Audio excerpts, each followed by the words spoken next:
Isso vai começar o curso no dia 14, que vai ser 2 finais de semana, 14 e 15, e no final de semana seguinte, onde será ministrado o curso de transporte de escolares, que é exigido em lei para quem transporta estudantes. E quais serão os professores?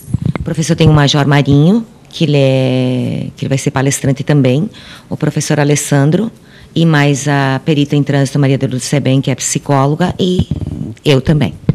E como funcionam os cursos de atualização?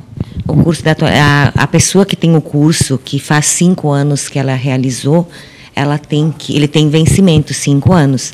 E aí, quando vence, ele vai fazer um curso de atualização, que daí é só um final de semana. E como se faz para se inscrever?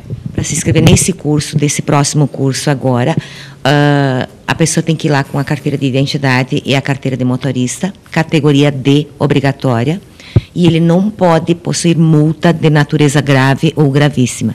Se ele tiver no prontuário dele, que ele tiver multa grave ou gravíssima, ele está impedido de realizar o curso e também fazer inscrição.